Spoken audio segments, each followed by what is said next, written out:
ओम नमः शिवाय। आज बात करेंगे सोमवती अमावस्या के बारे में। तो हिंदू धर्म में सोमवती अमावस्या बहुत अधिक महत्वपूर्ण है। इस दिन जो है महिलाएं अपने पति की लंबी उम्र के लिए व्रत रखती है, पीपल पेड़ की परिक्रमा करती है। इस दिन पितरों के निमित्त तर्पण करने से भी पुण्य फल की प्राप्ति होती है और इस दिन दान पुण्य और पवित्र नदियों में स्नान करने से शुभ फल की प्राप्ति होती है। जब भी अमावस्या तिथि सोमवार को पड़ती है तो उसे सोमवती अमावस्या कहा जाता है। सोमवार का दिन भगवान शिव और माता पार्वती का दिन माना जाता है, इसीलिए सोमवती अमावस्या के दिन भगवान शिव जी और माता पार्वती की विधि विधान से पूजा करने से, व्रत रखने से सुहाग की आयु लंबी होती है और सौभाग्य की प्राप्ति होती है। तो आइए जानते हैं साल 2025 में सोमवती अमावस्या कब पड़ रही है, पूजा का क्या मुहूर्त होगा, पूजा विधि क्या होगी, इस दिन क्या करना चाहिए और क्या नहीं करना चाहिए। तो पूरे वीडियो तक हमारे साथ बने रहिएगा।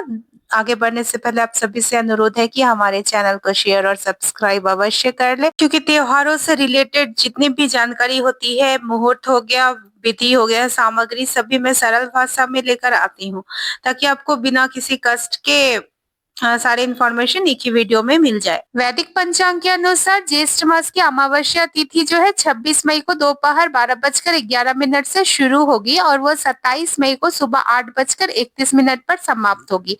सोमवती अमावस्या जो है 26 मई को मनाई जाएगी और यह दिन सोमवार का है।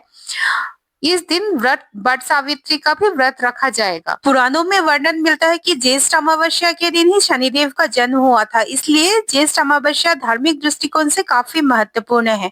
शनिदेव जो है सूर्य पुत्र माने जाते हैं और वो नवग्रहों में से एक। शनिदेव के प्रकोप से बचने के लिए और उनकी कृपा प्राप्त करने के लिए इस दिन जातक विशेष पूजा अर्चना करते हैं। शनिदेव को दंडाधिकारी तथा न्याय का देवता माना जाता है।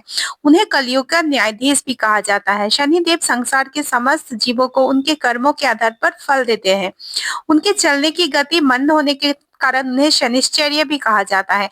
अमावस्या के दिन और शनि जयंती का भी संयोग है, तो इस दिन शनिदेव के उपाय आप कर सकते हैं। तिल का दान कर सकते हैं तो आपको शनिदेव की कृपा प्राप्त होगी। पितरों की कृपा पाने के लिए सोमवती अमावस्या का दिन बहुत ही महत्वपूर्ण माना जाता है। सोमवती अमावस्या के दिन सुबह स्नान करके पीपल के पेड़ की पूजा करनी चाहिए। उसके बाद दीपक जलाना चाहिए, आरती करना चाहिए। ऐसा करने से पितरों की कृपा मिलती है और जीवन में सुख समृद्धि बढ़ती है।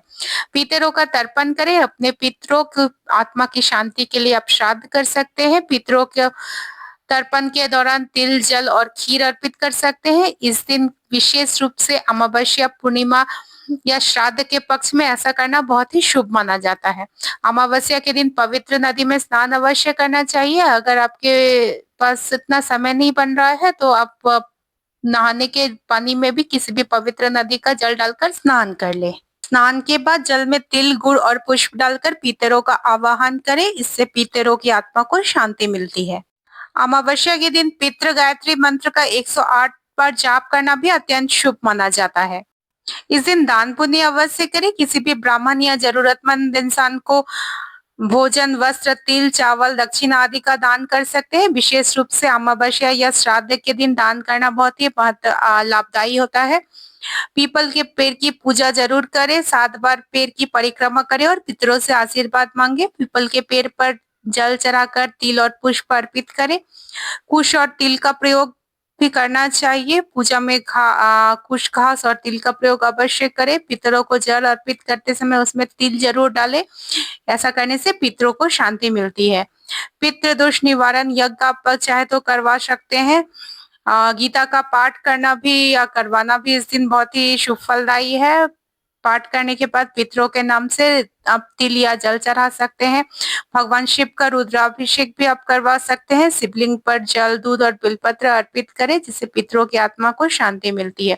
इस दिन आप कौवों को भोजन करवा सकते हैं। श्राद्ध या अमावस्या में कौवों को तिल या गुड़ से बनी वस्तुओं का भोजन कराने से भी पितरों का आशीर्वाद मिलता है।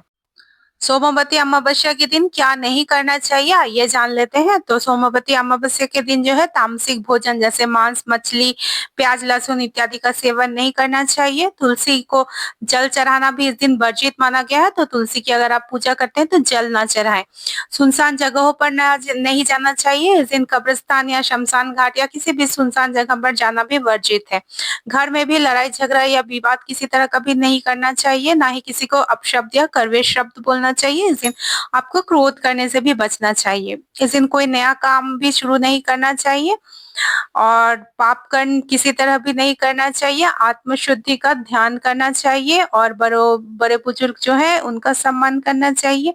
किसी भी जानवर को परेशान नहीं करना चाहिए। तो ये थी सोमावती अमावस्या से रिलेटेड संपूर्ण जानकारी। आशा है कि आपको ये वीडियो पसंद आई होगी, तो इस चैनल को लाइक और शेयर करना ना भूलें और सब्सक्राइब करके रखें। मिलते हैं फिर नेक्स्ट वीडियो में, तब तक के लिए धन्यवाद।